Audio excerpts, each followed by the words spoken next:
दोस्तों, शायद एक चीज़ मैं पहले आप लोगों को एक्सप्लेन कर चुका हूँ कि मेरा मोटिव क्या था। जो मैं अगले 3 एकड़ पे पॉपुलर की प्लांटेशन कर रहा हूँ वहाँ पे वाटर चैनल बनाने का, उसका सबसे बड़ी जो मेरी मोटिवेशन थी वो ये वाले पौधे थे। इसमें अगर आप देखेंगे कि पानी का सोर्स ये आ रहा है, यानी कि ये यहाँ से होता हुआ ये आ रहा है, ये डायरेक्ट सोर्स है पानी का।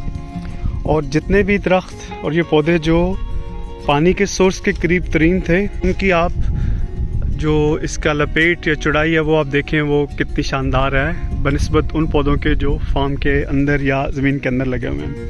यहाँ पे देखिए ये ऑलमोस्ट एक बहुत अच्छी 12 से 14 इंच के करीब इसकी चौड़ाई मुझे लग रही है।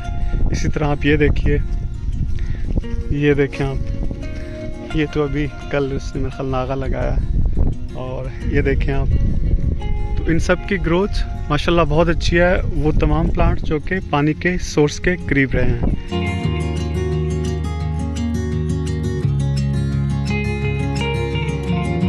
और यही मैंने जैसे बताया कि मेरी सबसे बड़ी मोटिव है कि मैं जो ये सामने वाले 3 एकड़ हैं यहाँ पे मैं क्यों वाटर चैनल मैंने प्रेफर किए थे, तो उसकी सबसे बड़ी वजह यही थी। मेरा ये ख्याल है कि वाटर चैनल के ऊपर या उसकी साइडों पे लगाने से इनकी जो ओवरऑल ग्रोथ होगी वो बेहतर होगी। ये हमारी नर्सरी है, यहाँ से हमने इसको शिफ्ट किया है और यहाँ से लेके हम इसी अपने जो ये मेरी 2022 की प्लांटेशन है इसमें हम इसके नागे कंप्लीट कर रहे हैं। और ये सामने जो आपके पास आपको नज़र आ रहा है ये फील्ड वो 3 एकड़ की है जहाँ पे मैं इस वक्त अपनी पॉपुलर प्लांटेशन कंप्लीट कर चुका हूँ। इसी नर्सरी से हमने उठाए थे और यहाँ से उठा के हमने यहाँ पे शिफ्ट कर दिए थे।